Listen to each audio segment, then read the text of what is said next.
Conflict is inevitable in any relationship, but when you're a new parent running on empty, it can feel like everything your partner does is a trigger.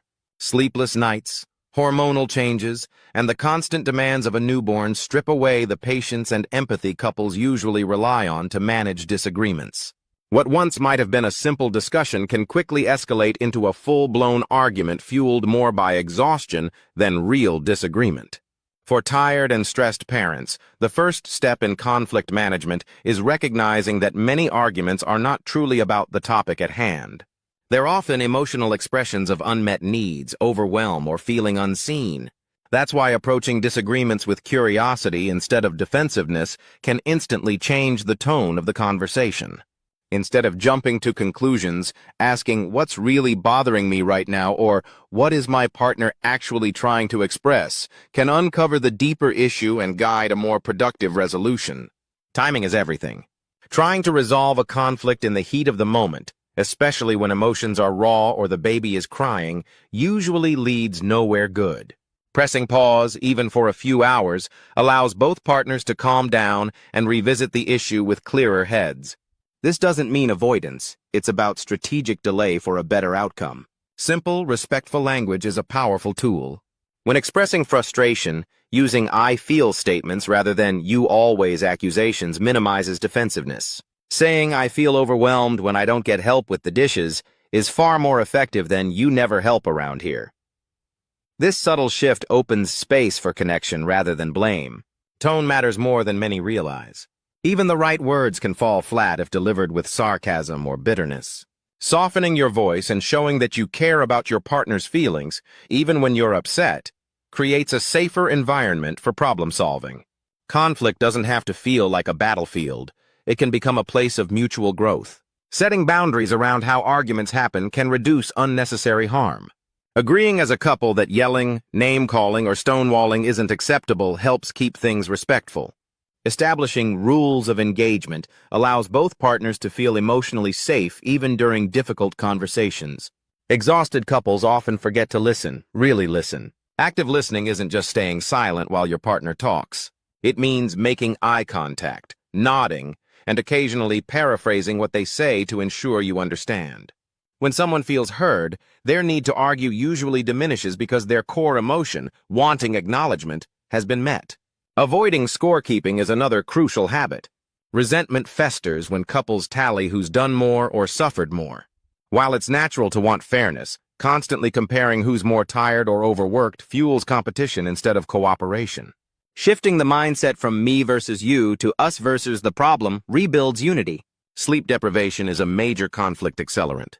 If an argument is spiraling and one or both partners are running on fumes, it's okay to pause and revisit the issue after some rest.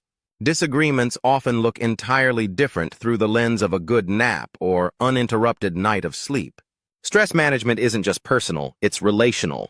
When each partner invests in managing their own stress, whether through breathing exercises, journaling, a short walk, or a moment of solitude, it makes them more emotionally available for the relationship.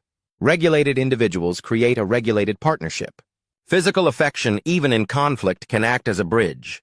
A gentle touch or sitting close instead of across the room can signal, I'm upset, but I still care. This physical proximity often reminds couples of their shared bond and helps de-escalate the emotional temperature of the disagreement. Apologizing with depth, not just words, repairs more than just the moment. A true apology acknowledges the hurt caused, takes responsibility, and expresses intent to do better. Saying, I'm sorry I snapped earlier, I was overwhelmed, but that doesn't excuse it, shows emotional maturity and commitment to healing. Problem solving works best when both partners feel emotionally secure. Sometimes just validating each other's feelings before jumping to solutions is the best course. That sounds really hard, or I didn't realize you were feeling that way, allows space for emotional release, which often makes solutions more apparent and acceptable. Silence can be powerful or harmful depending on intention. Taking quiet time to reflect is healthy, but prolonged silence used to punish or avoid only deepens emotional rifts. It's important to communicate when a break is needed and to return to the issue within a reasonable time frame. Parenting often triggers unresolved issues from each partner's past, especially around caregiving, support, and emotional regulation. Recognizing when a fight isn't really about the moment, but about old wounds, can prevent unnecessary reactivity. Couples who are mindful of this dynamic can support each other through healing rather than add more hurt. Setting aside a regular emotion check-in time outside of conflict creates a preventive space to talk before problems explode. Even a 10-minute daily debrief after bedtime can give both partners a safe container to express frustrations and feel heard, minimizing pent-up stress. It's okay to disagree without solving everything in one conversation. Some issues, especially big ones like parenting styles or household responsibilities, may need multiple talks. Returning to them with kindness and persistence shows care and investment rather than avoidance or control. Sometimes laughter really is the best medicine. Injecting humor into tense moments, without being dismissive, can reset the emotional atmosphere. A shared smile or a lighthearted comment can soften both hearts and create a more collaborative mood. Conflict resolution thrives when couples share the same goal, to preserve love and respect while addressing a challenge. When both partners genuinely want a resolution, not just to win, the conversation becomes a joint effort rather than a tug of war. Lastly, remembering the bigger picture brings perspective. The newborn phase is temporary. Stress levels will fluctuate and conflicts will arise.